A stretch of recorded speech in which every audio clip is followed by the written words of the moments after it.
جس وقت آپ کو خیال آئے نا ریاکاری کا، دوسروں کو دکھانے کا، خیال تو آ ہی جاتا ہے کہ مجھے فلاں دیکھ رہا ہے، خوشی ہوتی، یہ فطرت ہے انسان کی۔ انسان کو اس سے دوسروں کو خبر دے کے انسان اطمینان محسوس کرتا۔ جب یہ خیال آئے کہ کہیں یہ ریاکاری تو نہیں ہو رہی، تو فوراً یہ سوچیں کہ یہ ساری دنیا، یہ تو ایک آدمی ہے یا 10 بندے ہیں، یہ ساری دنیا بھی مل جائے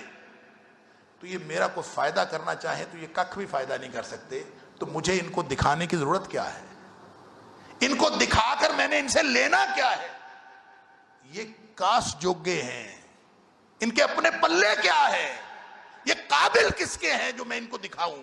اور ان سے میں نے لینا کیا ہے؟ مجھے عطا کرنے والا تو میرا اللہ ہے، میرے فائدے کرنے والا تو میرا اللہ ہے۔ اور جب جب آپ اس کو محسوس کریں گے کہ کسی بھی وقت، کسی بھی موقع میں، کسی بھی عمل کے اندر آپ کو تھوڑا سا محسوس ہو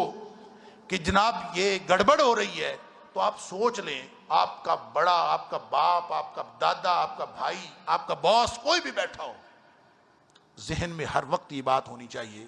کہ یہ میرے لیے ککھ بھی فائدہ نہیں کر سکتا، میرا فائدہ تو میرے اللہ کے ہاتھ میں ہے۔ ریاکاری کی سارے امکانات فوراً ختم ہو جائیں گے جب آپ یہ سوچتے رہیں کہ میرے اللہ کے علاوہ میرا کوئی فائدہ نہیں کر سکتا، تو کسی دوسرے کو دکھانا نہ دکھانا برابر ہے۔ نبی کریم صلی اللہ علیہ وسلم نے فرمایا، تم سجدہ کر رہے ہو، رکوع کر رہے ہو، نماز پڑھ رہے ہو، ریاکاری کا خیال آ جائے نا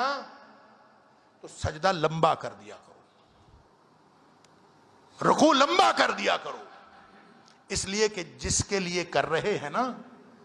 جس کو دکھانا ہے، اس کے لیے اور زیادہ خلوص پیدا کریں،